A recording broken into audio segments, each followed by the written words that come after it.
Welcome to the Divorce Podcast, where we explore all aspects of ending relationships, separation, and parenting apart. If your marriage or partnership has ended, or you have friends and family who are separating, this podcast is for you. I'm Kate Daly, a relationship counsellor, divorce specialist, and co-founder of Amicable, the online legal service for separating couples. In each episode, we look at relationships and separation from different angles, including the emotional, legal, and social.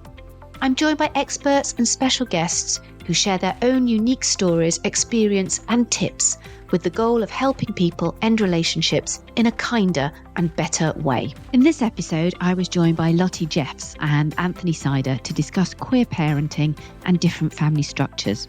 Lotte is an award-winning magazine writer, an author and podcaster. They're a contributing editor of Grazia and have hosted the award-winning podcast Some Families, as well as Grazia's Life Advice, and most recently, From Gay to Z. Lotte writes for broadsheet newspapers and international magazines and was previously the Deputy Editor of ELLE. Lotte lives in London with her wife, daughter and 2 cats. I was also joined by Anthony, and Anthony is a divorce specialist at Amicable and has worked in the area of divorce, mediation and family dispute resolution for over 10 years. His areas of interest include the voice of the child and diverse and inclusive families. We kicked off today's episode by discussing Lotte's story, as well as their current family dynamics. We move on to the topic of LGBTQ+ families and the unique challenges they face when divorcing and separating. We delve into the dynamics that children create in blended families and the different communities and support structures available in the face of separation or divorce.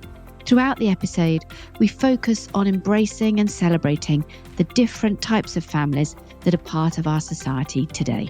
If you loved this episode, then please subscribe and rate us on your preferred listening platform. Welcome, Anthony, and welcome, Lotte. So today we're focusing on celebrating different family types, including queer and blended families. Now, Lotte, your parents divorced when you were an adult.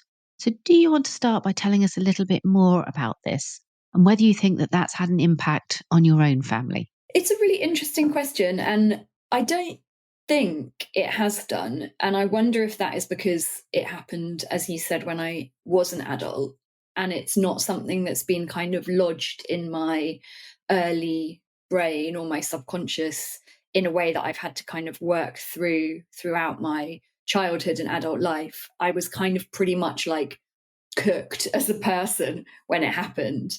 And I think that was very helpful for me, not to say it didn't take a lot of therapy and talking and processing and work, but in terms of its impact on my own relationships and my own ideas about commitment, I don't feel like it's had any kind of detrimental impact on that at all. It's felt very sort of other to me. You say even as an adult child, and I think this is sometimes something we forget, it's not just young children that are impacted by divorces, but adult children are really impacted too. And it sounds like, you say you've had some therapy and a lot of talking about it to try and get to a place where it doesn't have a negative impact. That's a really positive message for people, isn't it? That it doesn't have to be a negative train wreck experience.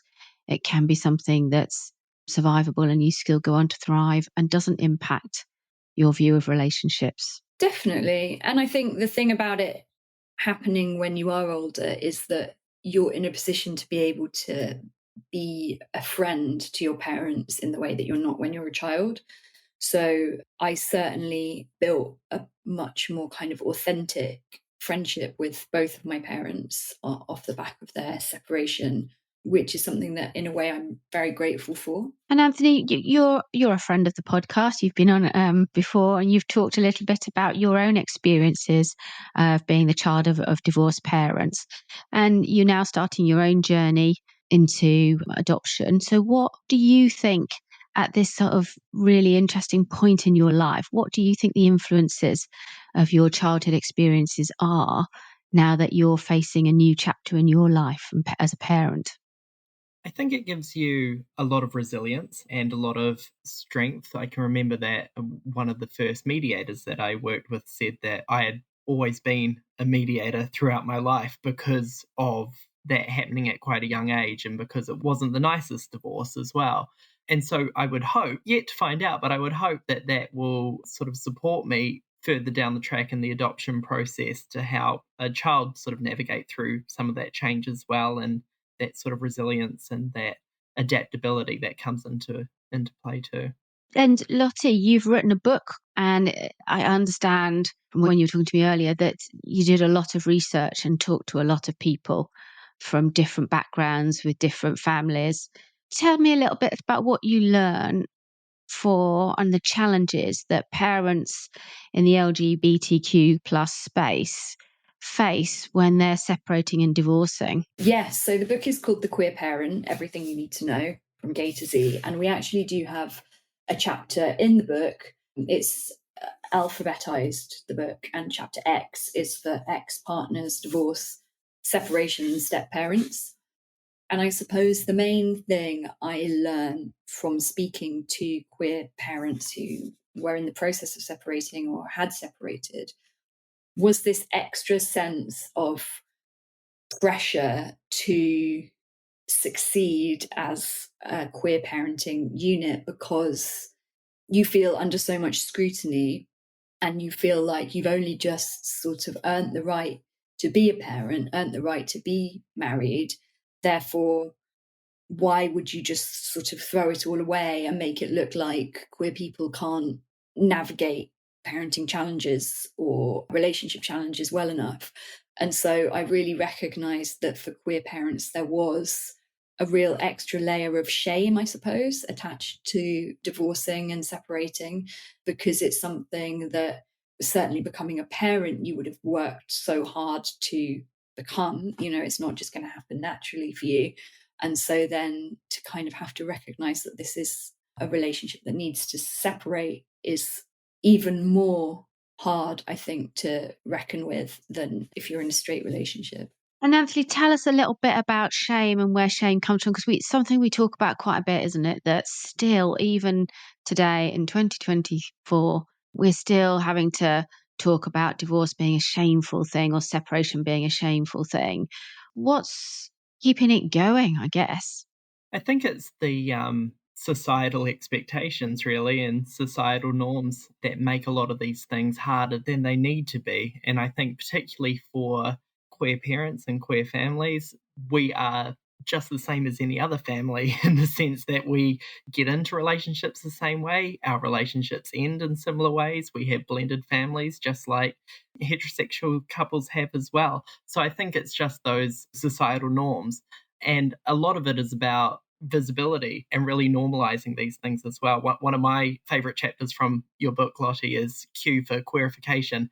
And there was a story that you tell in there about the Sylvanian families and mix and matching them to represent your families. And I thought that's a really good example of how we're having to do a lot of that work to normalize in society who we are. Yes, absolutely. Yeah. Say a bit more about that then, Anthony, because this idea of having to normalise, I mean, whether you're in a queer relationship or a heterosexual relationship, we still feel shame. So what is it about party that is not allowing us to get past this idea of the breakdown of a relationship being a shameful thing? And can we learn any lessons? If you've had to fight harder to have your relationship recognised, is there something that we can take from that to really try and overcome that sense of shame and taboo, more generally speaking, not just in the queer parenting world? Can we take a lesson and apply it more generally in a positive way? Is that, I don't know what you think. Well, I think that it does apply to every relationship. And I think it is that idea that's still really ingrained about, what a marriage looks like and what a divorce looks like as well. And it's just one of those things that it's becoming more and more common, and particularly in the way that we're working in the space of divorce and separation, that it doesn't have to be, a big battle, a big fight. It can be something that is worked through, and that there can be new partners and blended families. I think one of the lessons that particularly queer families can maybe hopefully give to heterosexual couples and heteronormative families is that we are already very used to having some of those conversations about difficult adult concepts with our children, about where they come from, about what that journey has looked like, and about how family structures are different. And that's something that is, always done from a young age, because in many situations you sort of can't really avoid that. And so I think it's just about being able to have those adult conversations to children in a child appropriate way, and building on those as they grow up as well. Yeah, I actually couldn't agree more with that, Anthony. I think that is something we're really good at as queer families, talking about difficult things and normalizing things from a really young age. It just makes me think I have a family friend at the moment who they are separating, but they haven't told their teenage children. She is having another relationship with another man, and the man in the relationship is a lot older and they're just carrying on as normal. And it strikes me that there's a real lack of understanding about how important it is to not lie to your children, and to bring them on the journey with you, and to lean into some of these difficult conversations and make them feel like they have a sense of agency in these conversations. And I feel that, thinking about like an equivalent of talking to my daughter about her donor, that's something that we have really tried to normalize from even before she could talk, just using the words, talking about a donor, making it like a very normal, non-dramatic thing. And this is something we talk about in the book, is really trying to avoid any kind of like bombshell, big reveal moments. And what I feel observing this family that I'm telling you about is that they're gearing themselves up for there being a big reveal, bombshell moment. And I just don't see how any good is going to come of that. My advice, as I've said, I'm not an expert, but I would have thought talking to them slowly about, things are maybe changing, our feelings are changing, and gearing up to sort of little breadcrumbs of information is better than A, lying to them or concealing the truth, and B, just telling them all if you do tell them in one fell swoop. Yeah, and I think a lot of the time that can come from a place of the best intentions, trying to protect the children and trying not to, as you say, sort of drop a bombshell on them. But actually the end result can be exactly that, what they've been trying to avoid. Whereas a bit more of a slow and steady approach, I often say to parents that I work with, you don't have to have all the answers. You can plan as much as possible on a piece of paper, but actually until you start implementing that plan and living it out, you're not going to get it 100% right. And so it's not to have that high expectation on themselves as well. So yeah, I would completely agree with that approach. We have quite an old-fashioned still sense of parenting, I guess, don't we? Where this idea of protecting children and them not being able to cope with emotional things, we sort of perpetrate that, don't we? And I think when parents are going through that difficult scenario of getting separated or divorcing, you almost go back a stage, don't you? And you think, oh, I can't do anything to hurt them because the actual act of separating is so hurtful in itself. I've got to be overprotective. And you're right. And if it's been part of the way you've brought your kids up, because you're having these conversations come from, and how you're going to parent, and the different family types that everybody sort of is involved in now, it's kind of, that's just the norm to continue it, isn't it? So although I hear what you say, Lottie, in terms of there is this extra pressure, you've also got a slight superpower running alongside that, haven't you? If as a family, whatever the family setup you are, if as a family you've always been confronting how you've come about as a family, and the fact that you're a slightly different family than to say some other heteronormative families, that where all that family stuff gets reinforced in day-to-day society, then yes, you have got a bit of an advantage, as well as you say, the additional layer of shame for feeling like worked hard to get this right and now family up. But I wonder if there's also a risk of there being stereotypes and us playing into stereotypes. And I don't know what you think, Lottie, in terms of the stereotypes around separating parents when it's queer parenting. Do you think there are some stereotypes that people suffer from? I guess it's harder, isn't it, when you don't have gender to be your kind of stereotype. If one partner, the stereotype in a heterosexual relationship might be that the man cheats Whereas if it's a two-man partnership, what do you do with that stereotype? So I don't think we do suffer from the same stereotyping. I think the main problem I would imagine that separating queer parents face is that it's happening at all, because it's so not normal, because it's so, relatively speaking, new for queer people to be getting married. It's still even newer for them to be separating. For them to be So I getting think, divorced, yeah. yeah, for queer parents who are divorcing, there's a, with straight people, that it's kind of like, oh, okay, I know lots of people who have separated. It's not a massive surprise when it happens. Whereas I think with queer parents, there's still a real sense of surprise and not really being able to believe it. So I imagine that separating queer couples really have to face that a lot. And Anthony, then do you think there's an opportunity? Because I guess a lot of, particularly some of the parenting conversations we have, they still tend to be very gendered. Within parenting, particularly when you're talking about which parent's going to spend the majority of the time looking after children, although shared care is definitely way more prevalent and popular as an option than it ever used to be, there's still quite a lot of gendered parenting that goes on. So I guess maybe there's an opportunity then in a queer divorce for not to have to play into that gendered parenting.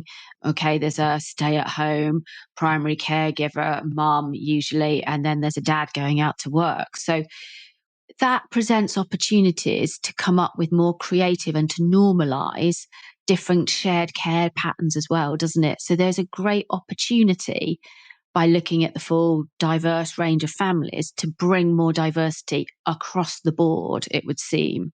I don't know what your thoughts are on that. Yeah, I would agree with that. And I would say, that's something that doesn't just start at the point of divorce. It starts at the very beginning of the parenting journey for lots of queer families because of those norms. And it's freeing in a sense because there aren't those same expectations, the division of labour in terms of parenting, in terms of the household and in general.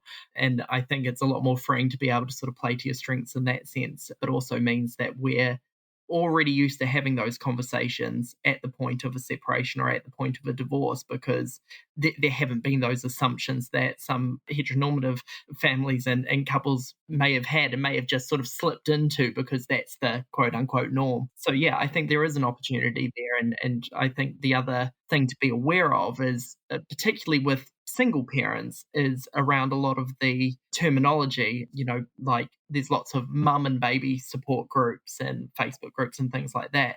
And I don't think that's particularly helpful for anyone. And again, that doesn't just apply to queer couples and queer families. I think that applies to everyone as well. Yeah, absolutely, Anthony.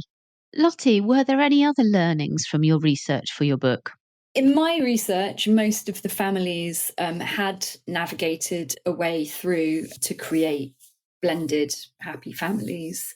But we did also meet people for whom it had been a struggle. And even though it wasn't necessarily gender that was the thing that was defining roles in a divorce, it was still, potentially other things like biology, which is an interesting one.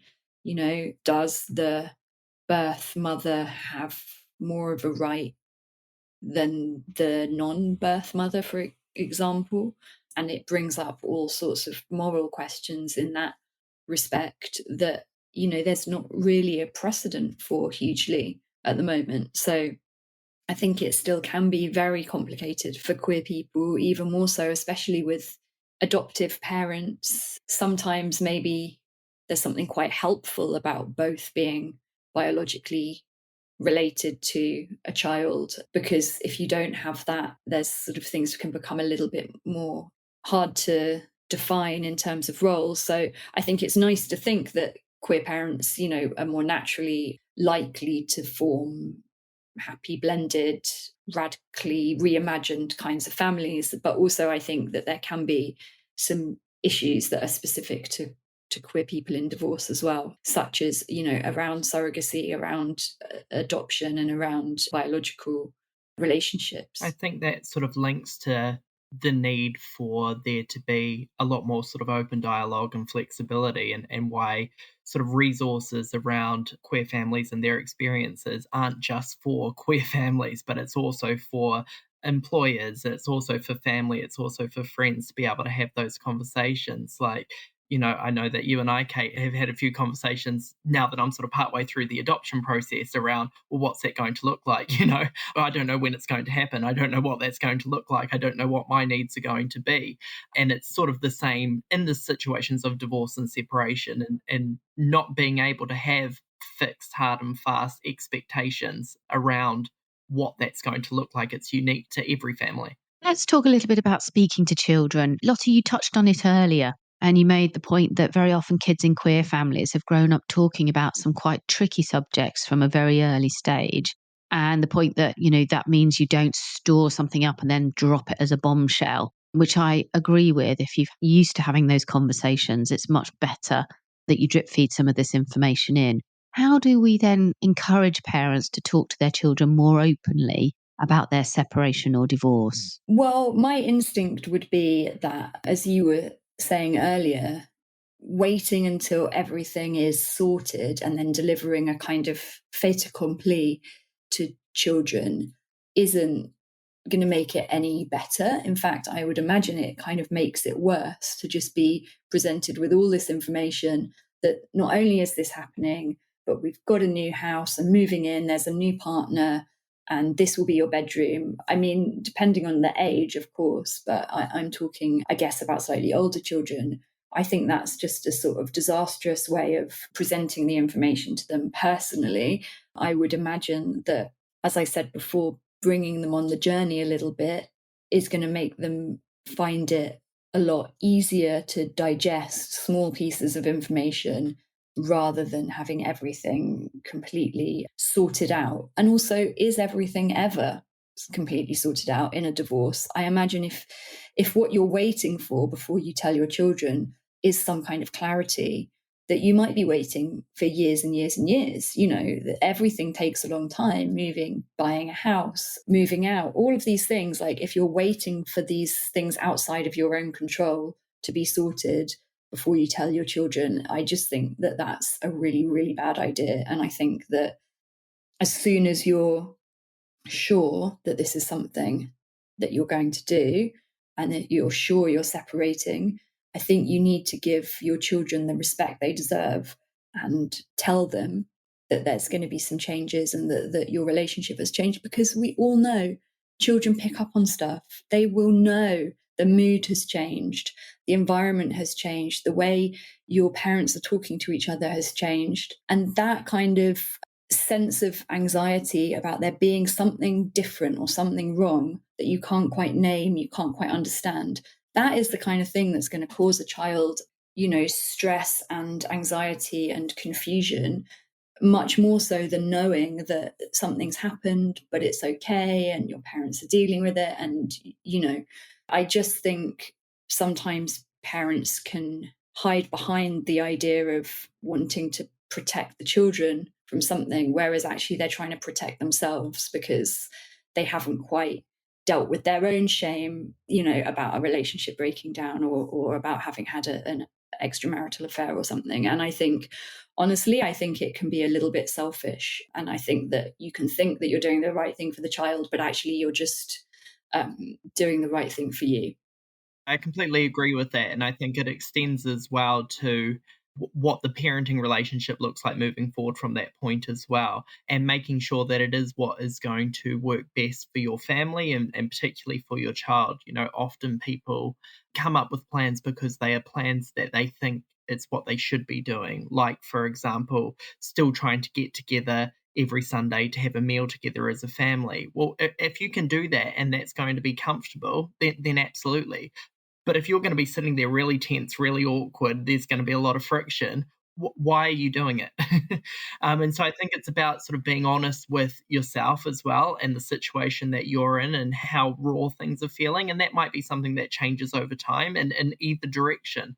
But yeah, small and frequent conversations rather than one big conversation, because it's certainly not something that is a one and done sort of thing. But is there an extra pressure then as a queer parent to do things like, be extra super friendly, so that you're kind of not sort of, as you were saying earlier, Lottie, this idea that we've fought quite hard to get to this point, so we can't then be seen to be just throwing it all away. But is that then a massive pressure? Because we always have this debate. There's co-parenting, and sometimes co-parenting just isn't possible, and you have to parallel parent. Parallel parenting is where effectively you've got two separate dictatorships. You do my rules in my house, in your other parent's house you have their rules, and they could be very different. And then you've got co-parenting, which is where we all agree on a set of rules and we try and effectively have two homes, and it's one thing. So just, I wonder if there's that extra pressure because of that point you made earlier to be, real happy clappy co-parents, when actually, well, you might be having the bitterest of all divorces. And just because you're a queer parent doesn't mean you're going to necessarily be in the co-parenting camp. So is that a real thing? Do you think there is an extra pressure? I think there definitely is, a real sense of perfectionism. We're still at the vanguard, really, of queer parenting, and we're still at this need to kind of prove that we deserve it, prove that we've earned it, prove that we're good enough. But of course we are. And it's a shame that we feel so burdened by this sense of having to be perfect parents, because it is probably really having a negative impact. And I think certainly in a divorce and separation, it's going to be a real added pressure. And I know some people, like some queer parenting influencers actually, who I follow on social media, have recently announced their separation. And I was imagining, I don't know them well, but I've followed their kind of content. And I was imagining for them, my God, that's even more pressure, because you've kind of set yourself up as this, figureheads, the face of queer parenting.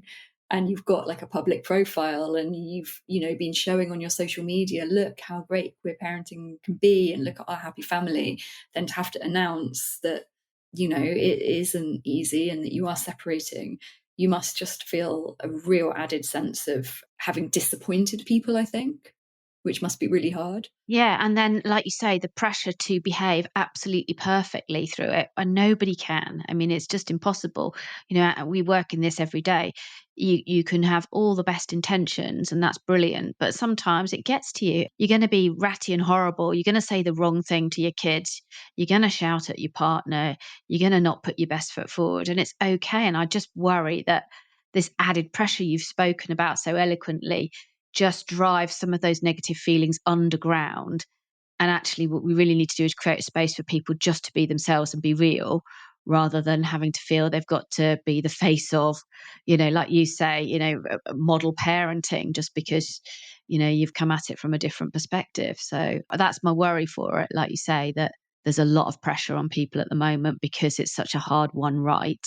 And because it's still it's in its early days of being accepted. Yeah.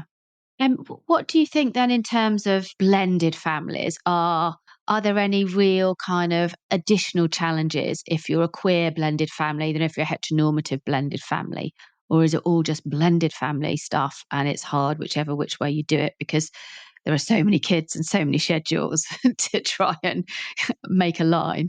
Well, I do think that if, and this was my experience of speaking to some people for the books, if the queer relationship has come about after a heterosexual relationship, and perhaps the children were born into heterosexual parents, and then so someone I spoke to in the book came out as a lesbian, later in life when their child was 10 or 11, I think that can be an extra pressure or challenge in a blended family, because it's maybe a surprise to the Left partner. original partner. Yeah. That maybe the whole family is also having to kind of reckon with the mother's sexuality. And so that's an additional layer, I think, that it happens within blended families for sure. So there can be added complexity depending on the individual circumstance. What's your thoughts, Anthony, from a blended family perspective? Because you're part of a blended family, aren't you, anyway? Albeit you're an adult now. Yeah. I think children generally are quite resilient, but it's exactly that. It's, no two blended families are the same. And particularly with queer families, that's not necessarily as a result of a separation or divorce. There can be, for example, a gay couple and a lesbian couple who have always co-parented children, and there may be separation between that, so you may end up with sort of 4 blended families and end up with sort of 8 parenting figures. So I think there's always going to be complexities, and it's about just working through that. But again, I think the advantage sometimes that we have is because we have always had to talk to our children about where they've come from and the different family structures and how that works. It's not a completely new and fresh conversation and concept, the idea of a different family structure. It's just a different one to what they're already used to. So I guess there could be extra layers of complexity, as you say, but there's also some advantages because we've said before, haven't we, that there's been a dialogue from a much earlier age, potentially. Communication might be better. People might be used to talking about things in a more open and inclusive way, I guess. It strikes me then that you've got experts all parenting and blended family and queer parenting in the parents themselves and to some extent in the kids themselves. Then you've got the people who are meant to help you sort all this stuff out. So the mediators, the divorce, or I should say we, not they, we have got a bit of catching up to do then in terms of being especially open and aware of the different issues. What do you think, Lotte, that the profession can do to be more inclusive, to be more aware, and to be more able to support and help queer parents when they're going through divorce and separation? I think one simple thing is language. I think Anthony alluded to this earlier, just being really aware of the language that you're using on all of your communications, on your website and emails, not defaulting to mum and dad, using imagery of different kinds of families in all of your marketing materials and websites and things. I think honestly that makes such a difference, and it is quite a simple thing to do. I don't think it needs to be a big kind of event, making a service appealing to queer parents or queer people. It's just can be quite simple. So I think just looking at the existing language you do have and making sure that all the people that work with you, from receptionists to mediators to lawyers, that everyone's on the same page with that language. And so that when queer people are coming to you for a service, they're not feeling like they're having to come out over and over again to different people that they might meet. So I think that would be a great starting point. And Anthony, this is your bag. What are your thoughts? Yeah. When I'm speaking with people for the first time, I always make sure to never assume. So I will always refer to their ex-partner rather than an ex-husband or an ex-wife. I'm not going to be making that assumption in the same way as I would always refer to people as parents rather than mum or dad, because I don't know what terminology works well for them and what they use. Whereas I think, a parent as a general term doesn't take away from anyone, but it can help to ensure that people don't feel left out or like Lotte said, that you're not having to come out to people at various steps along the way, particularly through a process like this, where it may be that you're speaking to, quite a few different services or support agencies for various things, and you're not wanting to have that conversation every single time. We're running out of time, so I just want to ask a final question of you both. If there are queer parents listening and they want some kind of tips or help and advice, Anthony, what would you say at this stage? To be honest, I would say Lotte's book, The Queer Parent, is a fantastic resource, really, really useful, but also just to seek that support and advice wherever you can, and to try and have those conversations and have some conversations with your friends and family about what you're experiencing as well, rather than trying to manage everything yourself. And obviously that's something that we can assist with at Amicable too. And then Lotte, so it's kind of similar question to you, but if you had to summarize from your book one of the sort of key pieces of advice you would give to a queer parent going through a divorce or separation, what would you say? Well, I would say that within our book, The Queer Parent, we've got some really specific advice For people who have separated after surrogacy at different stages of surrogacy, we've got advice for people who are separating as foster carers, which is a really interesting one. And also, interestingly, we've spoken to a couple who have separated very amicably after one of the co-parents transitioned to become a trans woman, or to be the trans woman that she always was. And so that is some very specific advice and case studies about that situation. So we also cover step parenting, how to be a good step parent, and also, relationships where the children have been the product of a past heterosexual relationship, and then within a new queer relationship, the new partner is taking on a co-parenting role. So every iteration of a blended family and separation, I think, is hopefully addressed in the book, The Queer Parent. So check it out. Thank you. And I guess you agree that it's better to try and communicate and to negotiate yourselves rather than default to having to go through lawyers to do this, because the law at this point is not especially helpful or clear on a lot of these cases.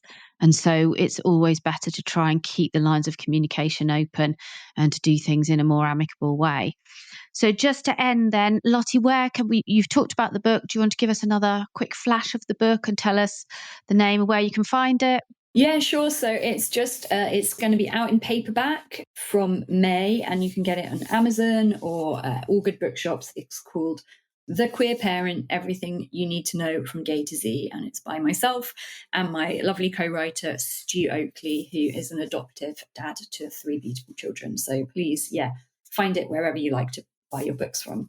Thank you. And Anthony, if people are listening and they want to speak to Amicable about drawing up a separation agreement or divorcing and separating, anything like that, we offer free 15-minute phone calls, don't we? Where can people find the Amicable help? You can find out more about us on our website, amicable.co.uk, and also on social media as well. And you can hear about new podcast episodes by subscribing for updates and visiting thedivorcepodcast.com or on your favourite listening platform. Don't forget, for separation and co-parenting support, you can visit amicable.co.uk, where you can explore our free resources. Thanks everybody for listening.